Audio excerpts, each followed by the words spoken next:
हरे कृष्ण.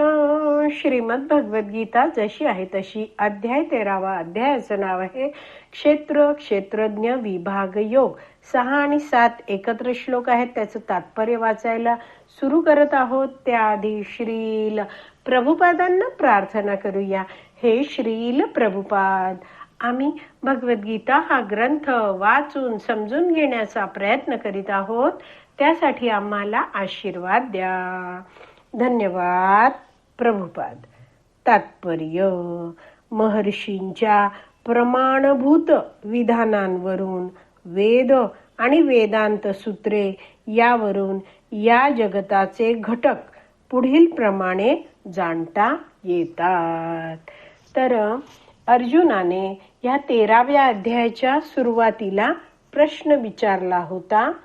अनेक साऱ्या विषयांबद्दल त्याला जाणून घ्यायचं होतं आणि भगवंतांनी दुसऱ्या श्लोकापासून उत्तर द्यायला सुरुवात केली. सुरुवातीला क्षेत्र क्षेत्रज्ञ यांच्या ज्ञानाविषयी समजवताना भगवंत 4थ्या श्लोकात म्हणाले, 4था श्लोक आहे, त्याचं भाषांतर वाचते आहे मी. आता कृपया माझ्याकडून क्षेत्र आणि त्याचे स्वरूप, त्याच्यामध्ये कोणते बदल होतात, त्याची निर्मिती केव्हा होते, त्याचा ज्ञाता कोण आहे आणि क्षेत्रज्ञाचा काय प्रभाव आहे याचे संक्षिप्त वर्णन ऐक. तर भगवंत म्हटले की मी संक्षेपात सांगतोय, म्हणजे सारांश रूपात सांगतो आहे. आणि याचं वर्णन विस्तृत रूपात अनेक ग्रंथांमध्ये आढळतं. हे सांगताना भगवंत 5वा श्लोक सांगतात. 5व्या श्लोकात भगवंत म्हणाले, क्षेत्राचे आणि क्षेत्रज्ञाचे हे ज्ञान विविध ऋषींनी विविध वैदिक ग्रंथांमध्ये वर्णित केले आहे. विशेष करून हे ज्ञान सर्व कारण परिणामांसहित वेदांत सूत्रांमध्ये सर्व तथ्यांसहित प्रस्तुत करण्यात आले आहे. तर इथे त्याचाच संदर्भ श्रील प्रभुपाद तात्पर्यात सुरुवातीला देत आहेत की महर्षींच्या प्रमाणभूत विधानांवरून वेद आणि वेदांत सूत्र यावरून या जगताचे घटक पुढील प्रमाणे जाणता येतात. तर कुणी असा प्रश्न विचारेल, वैष्णव आचार्य समजवतात की या सगळ्या माहितीची आपल्याला आवश्यकता का आहे? का बरं इतक्या ऋषी मुनींनी याचा अभ्यास केला आणि वेदांमध्ये हे सगळं ज्ञान का बरं दिलं आहे? तर ह्याचं उत्तर देताना वैष्णवाचार्य समजवतात की हे ज्ञान यासाठी दिलं आहे जेणेकरून जीव आहे तो या जगताबरोबरचा आपला संबंध काय आहे ते जाणू शकेल. जीव आहे तो मूळतः भगवंतांचा दास आहे, मात्र या भौतिक जगतामध्ये भौतिक शरीर प्राप्त करून हा जीव पूर्णपणे चुकीच्या संकल्पनेमध्ये जगत आहे. या जीवाला वाटतं की हे जगत माझ्या उपभोगासाठी आहे.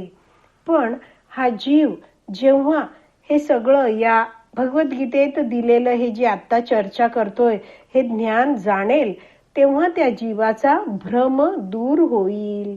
तर हे सगळं ज्ञान आपल्या कल्याणासाठी आहे हे जाणल्यावर हा जीव आहे त्याची जी भौतिक आसक्ती आहे ती सुद्धा कमी होत जाईल आणि त्या जीवाला कळेल की मला हे अतिशय दुर्लभ असं मनुष्य शरीर मिळालं आहे, ते मोक्ष प्राप्त करण्यासाठी आहे, भगवंतांची भक्ती करण्यासाठी आहे. तर असं जाणून हा जो व्यक्ती आहे तो भक्तीमध्ये दृढ होऊ शकेल. तर ह्यासाठी हे सगळं ज्ञान आहे ते दिलेलं आहे. तर श्रील प्रभुपाद आता पुढे ही जी 24 तत्व आहेत त्याच्या समूहाला क्षेत्र म्हटलं जातं याविषयी सगळी माहिती देत आहेत. वाचायला सुरुवात करूया. सर्वप्रथम पृथ्वी, आप, तेज, वायू आणि आकाश ही पंचमहाभूते आहेत. मिथ्याहंकार, बुद्धी आणि अव्यक्त त्रिगुण आहेत. नेत्र, कान, नासिका, जिव्हा आणि त्वचा ही 5 ज्ञानेंद्रिय आहेत. वाणी, पाय, हात, उपस्थ, गुदा ही 5 कर्मेंद्रिय आहेत.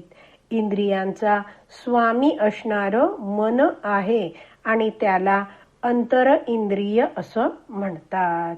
तर मनाला हे अंतरेंद्रिय म्हटलं जातं आणि कर्मेंद्रिय आहेत ती बाह्य इंद्रिय म्हटली जातात. पुढे वाचते आहे, म्हणून मनासहित एकूण 11 इंद्रिये आहेत. नंतर शब्द, स्पर्श, रूप, रस, गंध हे 5 इंद्रिय विषय आहेत. अशा रीतीने या 24 तत्वांच्या समूहाला क्षेत्र असे म्हणतात. तर हे क्षेत्र म्हणजे हे शरीर आहे ज्यामध्ये आत्मा राहतो. आत्म्याचं हे कार्यक्षेत्र असतं. तर जीव आहे तो या क्षेत्रामध्ये राहून कार्य करत असतो. पुढे वाचते आहे, जर मनुष्याने या 24 तत्वांचे पृथक्करणात्मक अध्ययन केले, नीटपणे जाणून घेतलं, तर तो क्षेत्राचे स्वरूप जाणू शकतो. तर त्याला यामुळे शरीराविषयी सगळं ज्ञान प्राप्त होईल. पुढे वाचते आहे, त्यानंतर इच्छा, द्वेष, सुख आणि दुःख हे स्थूल शरीरातील पंचमहाभूतांचे प्रतीक असणारे विकार आहेत. तर पंचमहाभूतांनी बनलेलं जे शरीर आहे त्यामध्ये अनेक सारे विकार, बदल अनुभवाला येत असतात.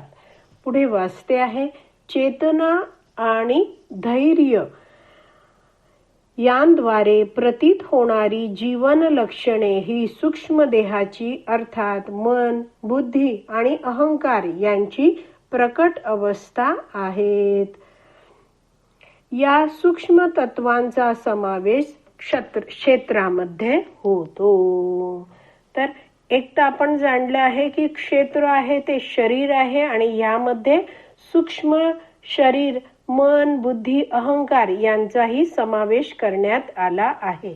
म्हणजे आपल्या डोळ्यांनी दिसतं ते स्थूल शरीर पंचमहाभूतांनी बनलेलं आणि सूक्ष्म शरीर जे आपल्या डोळ्यांनी दिसत नाही त्यामध्ये मन, बुद्धी, अहंकार येतो.